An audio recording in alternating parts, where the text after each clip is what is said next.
Der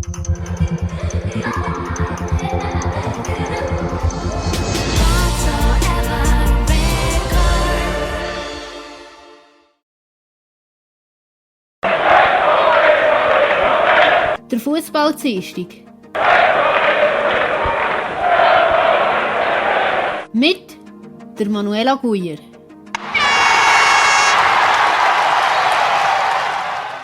Liebe Hörerinnen und Hörer, geschätzte Fans, ich begrüße euch zur Sendung. Schön, dass ihr eingeschaltet habt. Wir fangen an mit dem Schweizer Fußball. Das Ergebnis vom 4. Spieltag der Super League. Servette gegen IB 0:0. In der 39. Minute hat der Fofana eine gelb-rote Karte kassiert und Servette hat nur noch das 10. hoch gespielt. In der 66. Minute hat der Vincent Ciaro eine gelb-rote Karte kassiert und IB hat nur noch das 10. hoch gespielt. Vaduz gegen Lugano 1:1. FC Zürich gegen FC Basel, das Spiel ist abgesagt worden. FC Luzern gegen FC St. Gallen 2:2. FC Sion gegen Lausanne 0:0. In der 56. Minute hat der Kukurusovic eine gelb-rote Karte kassiert und Lausanne hat nur noch das 10. hoch gespielt. An diesem Spieltag hat es 4 Unentschieden gegeben. Zur Tabelle. Platz 1 der FC St. Gallen mit 10 Punkten. Platz 2 Lausanne mit 8 Punkten. Platz 3 IB mit 8 Punkten. Platz 4 FC Lugano mit 6 Punkten. Platz 5 der FC Basel mit einem Spiel weniger und 4 Punkten. Platz 6 Servette mit 4 Punkten. Platz 7 der FC Sion mit 3 Punkten. Platz 8 der FC Luzern mit 2 Punkten. Platz 9 der FC Vaduz mit 2 Punkten. Platz 10 mit einem Spiel weniger, der FC Zürich mit 1 Punkt. Zu den Nachrichten aus dem Schweizer Fußball. Groundhopping, was ist das? Groundhopping ist etwas, was der SRF letzte Woche oder vorletzte Woche darüber berichtet hat. Bei Groundhoppers handelt es sich auf jeden Fall mal um Fußballfans. Das sind aber Fußballfans, die nicht Fan von einem bestimmten Club sind.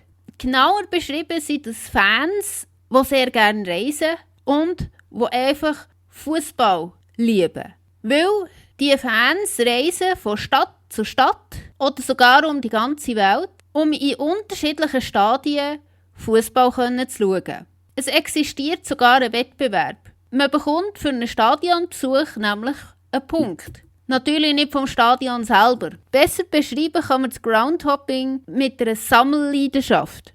Ein Stadion gilt als gesammelt, wenn man in diesem Stadion ein Fußballspiel hat gesehen. In England gibt es die Sammelleidenschaft übrigens schon seit 1970.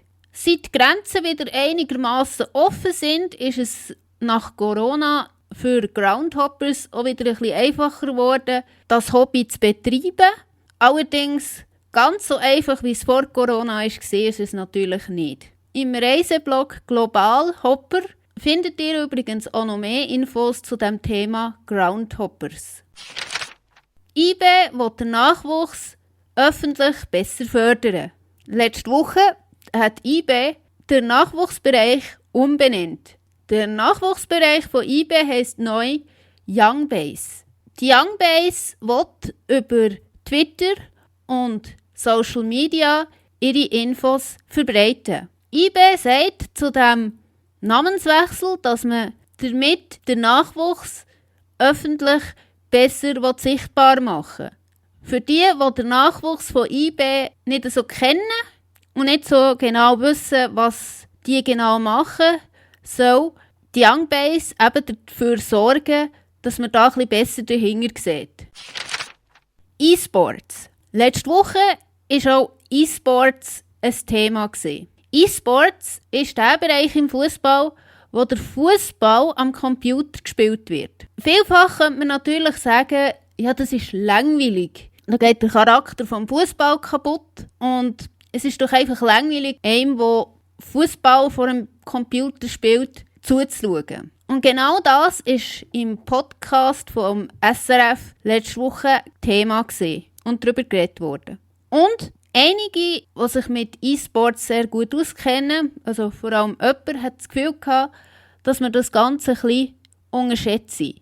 Natürlich ist es so, dass meistens in so einem Team ein Spieler steckt, der zufälligerweise ein IB-Trikot hat und auf der Welt sehr gut ist. Wie zum Beispiel ein Ronaldo oder ein Messi oder Co. Also der Mensch, der die ganze Mannschaft führt auf dem PC, kauft sich die besten Spieler zusammen.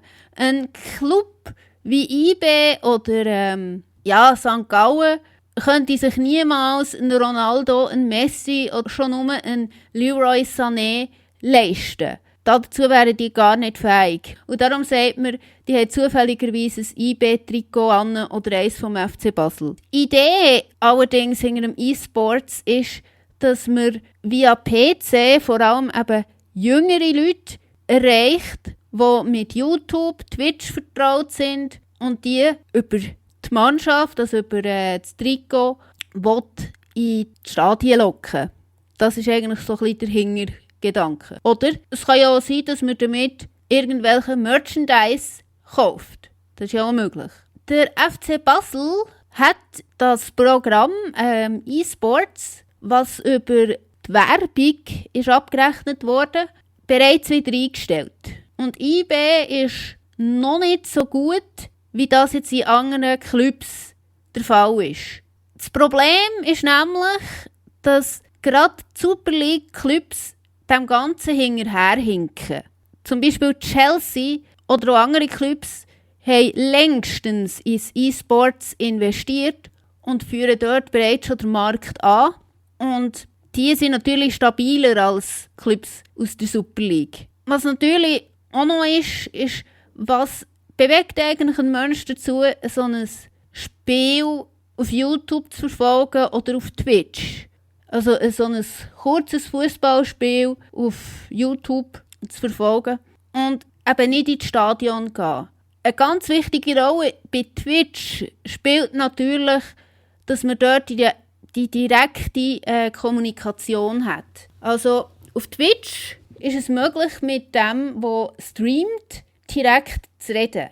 Das hat einen ganz grossen Einfluss. Also man kann, gut, einige Spieler haben es nicht so gerne, wenn man Backseat-Gaming macht. Also von der Seite reinschreit, was man jetzt machen soll. Aber es gibt durchaus Streamer, die sagen, hey, Chat, sag, was sollen wir machen? Was findet ihr für sinnvoll und was nicht? Und dass man sich einfach austauschen kann, das spielt auf Twitch eine enorm grosse Rolle. Und ebenfalls eine Rolle spielt, und das habe ich persönlich das Gefühl, das ist eine ganz persönliche Meinung von mir, weil ich habe tatsächlich auch schon so Spiele geschaut, so E-Sports-Spiele. Da ist es zwar darum gegangen, Bundesliga nachzustellen, Bundesligaspiele nachzustellen und die möglichst noch vor dem eigentlichen Bundesligaspiel durchzuführen. Und bei mir war es so ein bisschen die Sache gewesen, dass sich der Fußball so ein bisschen hinter dem Pay-TV versteckt. Man kann nicht ohne zu zahlen irgendwie Fußball schauen. Super League ganz, ganz selten. In der Bundesliga ist es so, dass man 4 bis 6 Spiele jährlich schauen kann. Und das dürfte auch ein grosses Problem sein, warum das viele Junge, die einfach, oder auch Leute wie ich, dann halt den Fußball lieber auf YouTube schauen, als da zu zahlen. Das sind so 2 Sachen, sicher nicht abschliessend, die dazu führen, dass E-Sports immer interessanter wird. Natürlich, die Aufmerksamkeitsspanne spielt da auch noch eine Rolle. Und das ist jetzt nicht meine persönliche Meinung, sondern das ist eine Tatsache, dass man auf YouTube eine Aufmerksamkeitsspanne von 15 bis 20 Minuten, also manchmal noch nicht mal das, hat. Und ein Fußballspiel in Real Life ist natürlich 90 Minuten lang. Auf Twitch ist die Sache ein bisschen anders. Die Aufmerksamkeitsspanne ist ein bisschen länger auf Twitch. Liegt aber auch einfach daran, dass auf Twitch Livestreams laufen, die durchaus mehrere Stunden, 4 bis 5 oder 6 Stunden gehen können. Auf YouTube gibt es Videos, die kürzer sind. Also das ist einfach auch noch so ein Punkt, was interessant macht. Und man kann halt herauslesen, was man schauen will. Ich will jetzt das schauen, ich will jetzt dieses schauen. Man ist nicht so gebunden, ja, jetzt muss man unbedingt vor die Kiste hocken. Das spielt eine sehr grosse Rolle, was E-Sports angeht, aber auch allgemein Medien. Der Ludovic Magnin ist entlassen worden. Nachdem dass der FC Zürich gegen Lausanne verloren hat, hat der Ludovic Magnin müssen gehen. Man hat keine Top-Leistung gesehen vom FCZ, hat der Präsident vom FCZ gegenüber dem FM1 Today gesagt. Saisonübergreifend hat der FCZ die letzten 12 Spiele verloren. Darum hat man die Reissleine gezogen. Der neue Trainer ist der Massimo Rizzo. Spielabsage in der Super League. Am Sonntag, am 18. Oktober, ist um 13:30 Uhr das Spiel zwischen dem FC Zürich und dem FC Basel abgesagt worden. Schuld daran ist ein positiver Corona-Test beim FC Basel gewesen. Die gesamte Mannschaft hat sich dann bereits in Zürich befunden, hat wieder auf Basel zurückreisen und ist vom ärztlichen Dienst vom Kanton Basel-Stadt in Quarantäne gesteckt worden. Der Name vom positiv getesteten Spieler ist nicht bekannt, aus persönlichkeitsrechtlichen Gründen. Das Spiel vom kommenden Wochenende gegen Lausanne könnte zudem höchstwahrscheinlich abgesagt werden bzw. verschoben werden. Weil im Reglement von der Liga steht, dass ein Verein die Liga bitten kann, ein Spiel zu verschieben, wenn mehr als 6 Spieler unter Quarantäne stehen. Die Liga hat zurzeit aber keinen terminlichen Druck, wie das im Juni, Juli der Fall war. Und darum wird es auch nicht zu dieser Situation kommen, was im Juni und Juli der Fall war, dass nur 21 das Spiel vom FC Basel wird austragen. Das berichtet jedenfalls die BZ Basel. Zum deutschen Fußball. Das Ergebnis von der ersten Runde vom DFB-Pokal. Der erste FC Düren gegen FC Bayern München 0:3.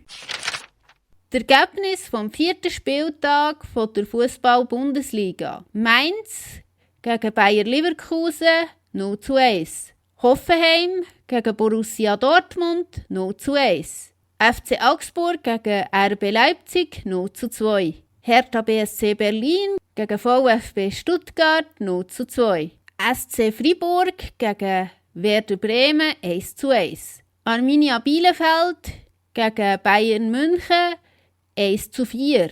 In der 76. Minute hat der Tolisso eine rote Karte kassiert und ab dann hat Bayern nur noch das 10. hoch gespielt. Borussia Mönchengladbach gegen Wolfsburg 1:1. 1. FC Köln gegen Eintracht Frankfurt 1:1. Schalke 04 gegen Union Berlin 1:1. An diesem Spieltag hat es 5 Auswärtssiege und 4 Unentschieden gegeben.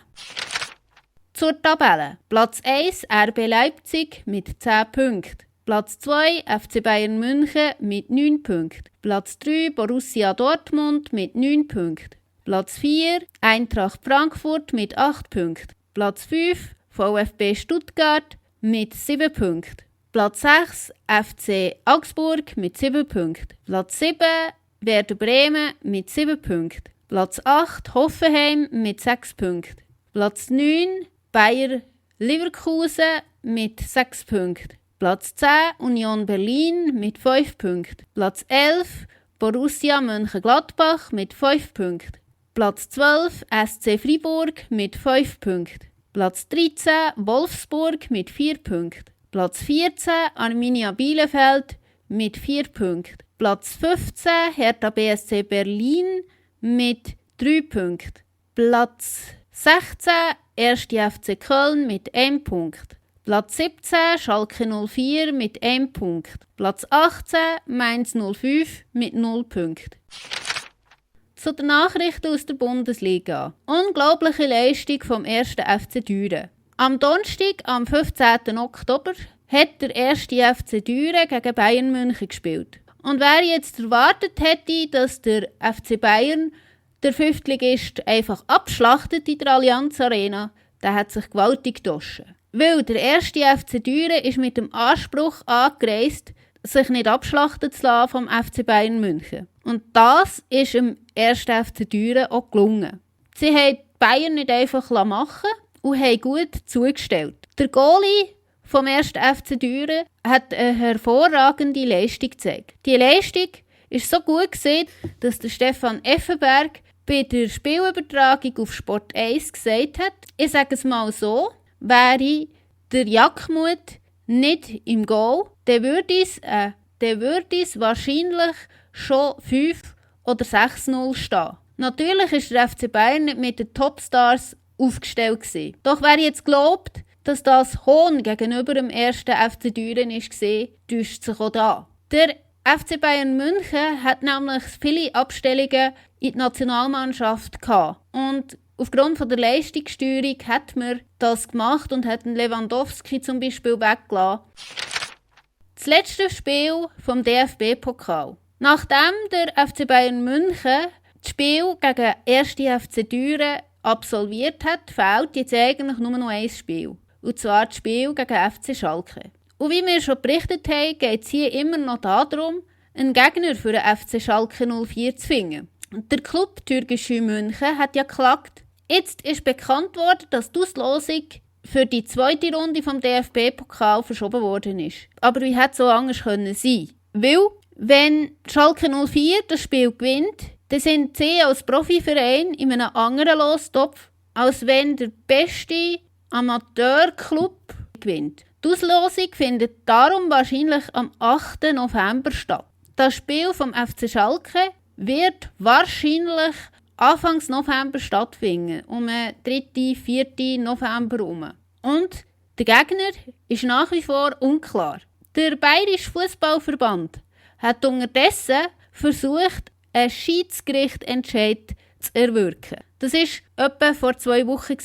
Am 11. Oktober hat die Zeitung TZ, das ist eine Zeitung aus München, darüber berichtet, dass Türkische München auf das reagiert hat. Und zwar hat der Drittligist vor dem Bayerischen Obersten Landesgericht ein Verfahren gegen den Verband und gegen den Versuch, einen Schiedsgerichtsentscheid zu erwirken, eingereicht.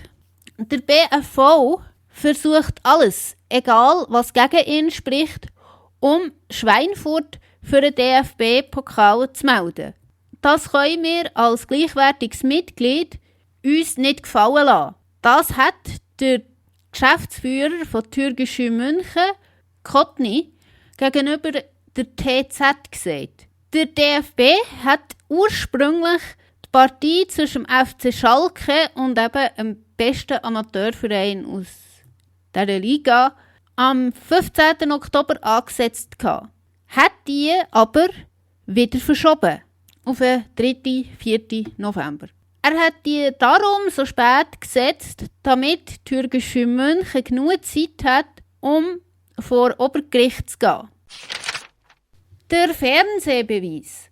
Kürzlich bin ich beim Recherchieren über etwas ganz Interessantes gestolpert.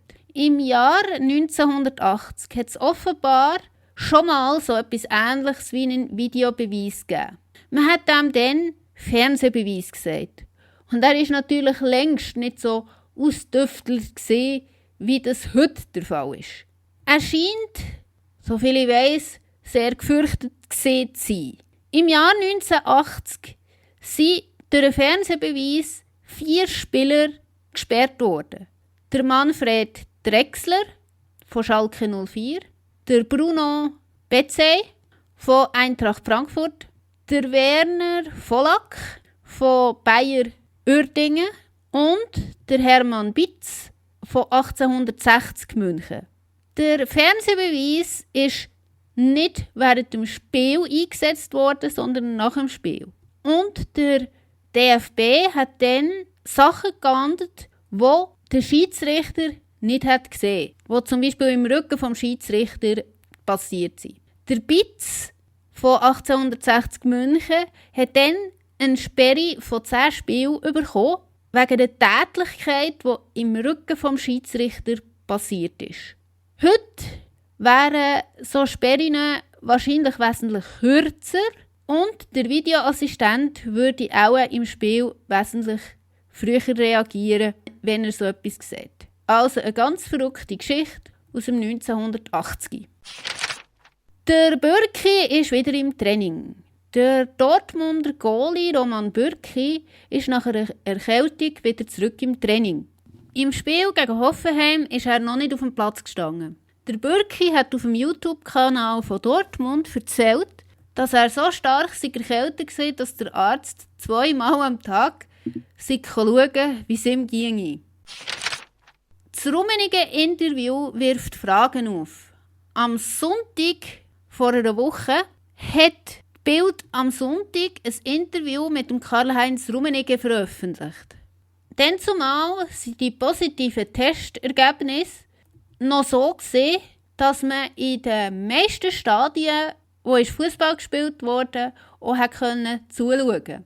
In München jedoch ist das nicht der Fall gewesen, und zwar die ganze Zeit. Es hat keine Zuschauer ins Stadion dürfen. Dass im Gebiet Bayern aber Zuschauer ins Stadion haben dürfen, nur in München nicht, steht erstens einmal im Interview selber, weil dort steht nämlich, dass in Unterhaching Zuschauer sind zugelassen worden. Und man kann es auch an den Aussagen festmachen, wo der FC Augsburg während der Nazi-Pause getätigt hat. Dort haben sie nämlich gesagt, sie würden gerne vor Zuschauern spielen gegen Leipzig. Also sie würden gerne vor Zuschauern gewinnen gegen Leipzig. Aber eben, in München hat man bis dorthin nicht vor Zuschauern dürfen spielen. Und genau auf das und genau aus dieser Sicht ist das Interview auch zu verstehen. Und der Rummenigge kritisiert auch das. Interessant ist, dass er DFL und auch die Regierung nicht direkt angegriffen hat in diesem Interview. Der Rummenigge ist also sehr diplomatisch geblieben. Und es wäre aber natürlich auch seltsam gewesen, wenn der Rummenigge DFL für die fehlenden Zuschauer kritisiert hätte. Weil der DFL und der DFB haben auf das ja gar keinen Einfluss. Das ist eine Entscheidung von der Regierung. Auffallend in diesem Interview war auch gesehen, dass der Rummenigge davon geredet hat, dass Fans entwöhnt werden könnten. Vor einigen Monaten, als ich zur Initiative «Unser Fußball» recherchiert habe, ist mir ein Podcast in die Hände gekommen. Der Podcast gehört den Ruhrnachrichten und ist unter dem Titel gelaufen «BVB Podcast lässt sich der Fußball grundlegend neu gestalten». Der Gast in diesem Podcast, ich weiss den Namen leider nicht mehr, hat davon geredet, dass Fußballfans, also Ultras, aber auch zum Teil ganz normale Fußballfans, eigentlich süchtig sind und von dem nicht loskommen. Und in diesem Zusammenhang hat er auch von Stadionverbot und Umgang mit Fans geredet. Und hat eben gesagt, dass man, wenn man in einem Stadion ist und von einem Club Fan ist, eben nicht, wie das in der normalen Wirtschaft der Fall wäre, einfach kann Club wechseln oder sagen, ja, ich gehe nicht mehr in Fußball, weil es praktisch in jedem Club so läuft, wie er es erzählt hat. Interessant ist, dass der Karl-Heinz Rummenigge durch die Aussage von der Entwöhnung der Fans, die Aussage von dem Gast, der sagt, ja, die Fans seien süchtig nach Fußball, quasi bestätigt hat. Ob er von dieser Aussage gewusst hat oder nicht, das entzieht sich der Redaktion. Wir wissen es nicht. Zudem ist die Aussage auch noch im Licht zu sehen, dass der Karl-Heinz Rummenigge einen Zuschauerrückgang oder eine Abwanderung von Zuschauern schon erlebt hat. Natürlich nicht im Zusammenhang von einer Pandemie. Der Karl-Heinz Rummenigge war 1974 und 1980 bereits Fußballspieler bei Bayern. Und genau in dieser Zeit hat der FC Bayern München Zuschauer verloren. Die sind nicht davongelaufen, wegen schlechten Spiel, wegen Gewalt im Fußball und. Es hat unterschiedliche Aktionen gegeben, um Zuschauer wieder ins Stadion zu holen vom FC Bayern München. Das kann man im Übrigen auch im Podcast 11 Leben, das Leben von Uli Hoeneß, Folge 4 und 5, verfolgen. Also, der Rummenigge hat Abwanderungen von Zuschauern schon miterlebt und darum schlägt er jetzt auch Alarm. Walk of Fame für Daniel Batz. Die Geschichte ist schon ein bisschen älter, aber sie ist so außergewöhnlich, dass sie doch Erwähnung finden sollte. Der Daniel Batz spielt nämlich nicht in der ersten Liga. Er spielt beim ersten FC Saarbrücken. In der Saison 2019-2020 ist er für seine Leistungen im DFB-Pokal dazu gewählt worden, sich im Walk of Fame zu verewigen.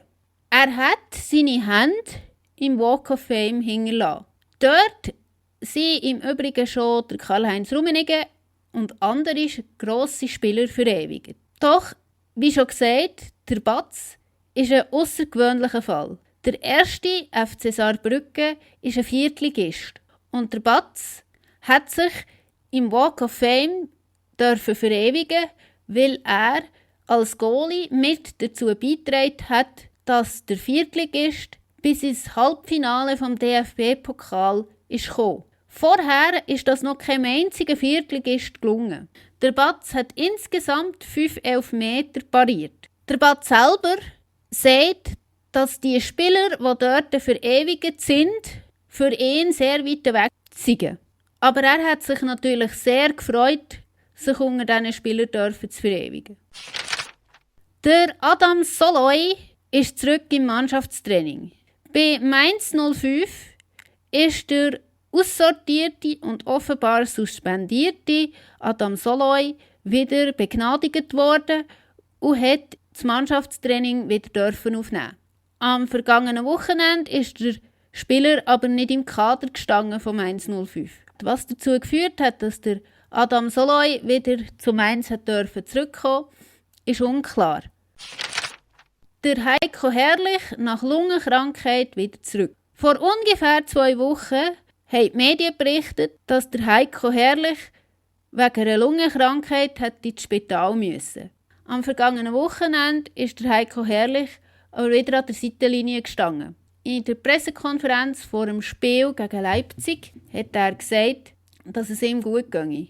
Der Herrlich hat eine Lungenkrankheit gehabt, die nennt sich Pneumothorax und auf Deutsch kann man dem auch gut Luftbrust sagen. Furcht vor Spielabsagen. In der Bundesliga geht zurzeit die Furcht um, dass Spiele abgesagt werden könnten. Der Grund für das ist, dass es in letzter Zeit immer mehr positive Corona-Testergebnisse gegeben hat und gewisse Grenzwerte sind überschritten worden. Aufgrund von diesen positiven Ergebnissen sind am vergangenen Wochenende teilweise weniger Zuschauer erlaubt gewesen, oder auch gerade gar keine. Das Spiel in Bielefeld ist zum Beispiel ganz ohne Zuschauer ausgetragen worden. Zudem hat man innerhalb des Landes mehrere Bundesländer zu Risikogebieten erklärt. München zum Beispiel. In einigen Gebieten war es sogar unklar, ob die Journalisten ins Stadion dürfen. Und das hat man den Kommentatoren beim Spiel angemerkt. Und von daher ist die Unruhe der Journalisten und der Clubs auch zu erklären. Interessant ist im Übrigen auch eine Frage von einem Journalist bei der Pressekonferenz von Eintracht Frankfurt vor dem Spiel gewesen. Während er die Frage formuliert hat, hat er erzählt, dass er im vollgestopften Zug ist gestanden, wo er Meldung bekommen hat, dass in Hessen im Profisport vorerst keine Zuschauer mehr erlaubt sind. Die Meldung ist für ihn in Anbetracht vom vollgestopften Zug sehr komisch gewesen. Und, wie er es gesagt hat, unverständlich. Der Kehl verlängert den Vertrag beim BVB.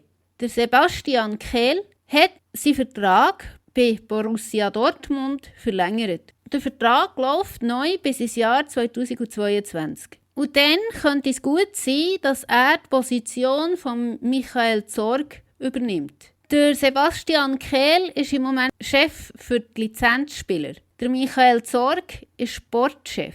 Und da der Sportchef Michael Zorg im 2022 das Amt abgibt, könnte es gut sein, dass der Sebastian Kehl das übernimmt. Schalke 04 verlängert mit dem Bestogan. Am Sonntag, am 18. Oktober, hat Schalke 04 mitteilt, dass sie den Vertrag mit dem 19-jährigen Can Bestogan verlängert haben. Der Vertrag vom Offensiv-Mittelfeldspieler ist bis ins Jahr 2024 verlängert worden. Vorher ist der Vertrag bis ins Jahr 2022 gelaufen. Zum internationalen Fußball. Nachrichten aus den internationalen Ligen. Das Chaos in der Serie A geht weiter. Am 4. Oktober hat, wie wir berichtet haben, der SSC Neapel nicht an das Spitzenspiel gegen Juve anreisen. Juve ist formal aufgelaufen und hat auf den Gegner gewartet, obwohl absolut klar war, dass der SSC Neapel nicht kommt. Jetzt ist am Mittwoch, am 14. Oktober, das Urteil gefallen am grünen Tisch. Und zwar hat der Sportrichter den Antrag, das Spiel zu verschieben, vom SSC Neapel abgelehnt und hat dem Club nebst dem einen Punkt abgezogen und das Spiel 3:0 für Juve gewertet. Das Urteil ist begründet worden, dass der SSC Neapel die Flüge storniert hat, bevor das Verbot für die Anreise von der Gesundheitsbehörde kam. Also höhere Gewalt gelte nicht, hat es geheißen. Der SSC Neapel hat gegen das Urteil bereits am Donnerstag Berufung eingelegt. Die Sache ist also noch nicht rechtskräftig. Interessant ist zudem, was im Reglement steht, das die Behörden genehmigt haben, um wieder Fußball zu spielen. In diesem Reglement steht nämlich, dass eine Spielverschiebung nur möglich ist, wenn ein Club weniger als 13 Profis zur Verfügung hat und innerhalb von einer Woche 10 Spieler hat, die positiv auf Corona getestet wurden. Wo das Reglement ist genehmigt wurde, hat man auch nicht an den Fall gedacht, wo jetzt zwischen Juve und Neapel ist eingetroffen. Doch wenn man das Verhalten der Behörden in den unterschiedlichen Ländern beobachtet hat, hat man darauf kommen, dass so etwas auch in Italien passiert. In Deutschland, bei Mainz, sind ja 3 Spieler positiv auf Corona getestet worden und die Spieler sind alle zusammen in Quarantäne gesteckt worden.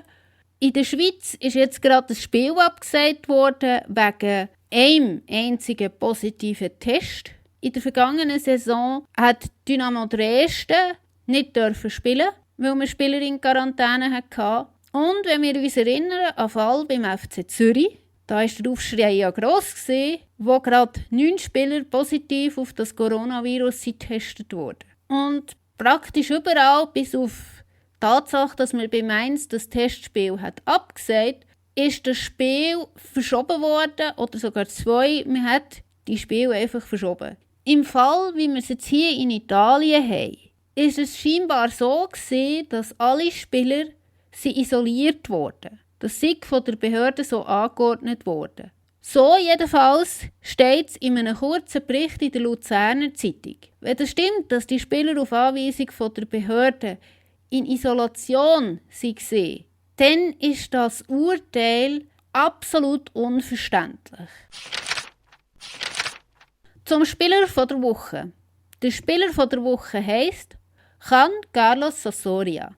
Der Can Carlos Sosoria ist am 8. Juni 1961 in Santa Rosa de Cabal, Kolumbien, auf die Welt gekommen. Er war Mittelfeldspieler.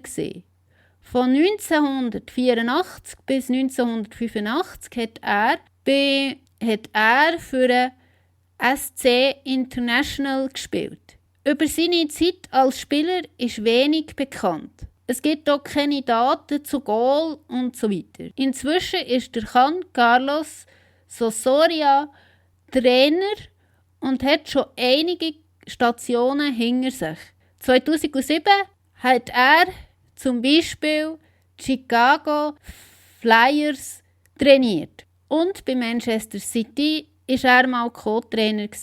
Er hat auch mal die Nationalmannschaft von Mexiko und auch die Nationalmannschaft von Paraguay trainiert. Im Moment trainiert er die Mannschaft von Atlético Nacional. Liebe Hörerinnen und Hörer, geschätzte Fans, damit sind wir am Ende der Sendung. Diese Sendung hier wird wiederholt alle 2 Stunden bis um Mitternacht. Und ihr könnt sie später auch nachhören auf WSCR Radio Vision auf YouTube. Tschüss miteinander.